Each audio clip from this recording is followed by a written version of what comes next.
Hi friends, welcome to my channel. One more mini log. Sankranti festival తర్వాత అయితే మా side Rangpur జాతర ఎవ్రీ ఇయర్ జరుపుతారు. అంటే ఇక్కడ నిరంజన్ షావులి పీర్ దేవుడికి కొలుస్తారు. ప్రతి ఒక్కరికి ఎట్లా అంటే మొక్కున్న వాళ్ళు ఆటను కట్ చేసుకొని అక్కడనే వండి తిని వెళ్తుంటారు. ఇక్కడైతే అన్నీ ఉంటాయి ఆడుకునేవి, లైక్ ఎట్లా అంటే ఎగ్జిబిషన్ మాదిరిగా హోమ్ నీడ్స్, పిల్లలకు బొమ్మలు కావచ్చు, ప్రతి ఒక్కటి. అయితే మేమైతే ఇక్కడ చికెన్ నిప్పుల మీద చికెన్ కాల్పించుకొని తిన్నాము. టేస్ట్ మాత్రం మామూలుగా లేకున్నది. ఇంకా నేను మా వారు ఇద్దరం తిని ఇంకా వస్తుంటే దారిలో మా పేరెంట్స్ అన్ఎక్స్పెక్టెడ్గా వచ్చిర్రు.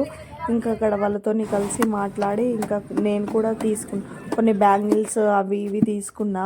హోమ్ నీడ్స్ కూడా తీసుకున్నా, మా బుడ్డోడికి టాయ్స్ కూడా. ఇక్కడైతే ఎంత దూరం ఉన్న వాళ్ళు కూడా ఖచ్చితంగా వస్తుంటారు. 1 డే 2 డేస్ కాకుండా నియర్గా 15 డేస్ మాత్రం ఇక్కడ జాతర జరుగుతుంది. ఇంకా దేవుని దగ్గర టెంకాయ కొడదామని చెప్పేసి వెళ్ళి దేవుని దగ్గర టెంకాయలు గిట్టం తీసుకుని ప్రశాంతంగా దర్శనం అయితే దేవుని చేసుకున్నాము. ఇంకా రిటర్న్ అయినాం ఫ్రెండ్స్. Bye friends.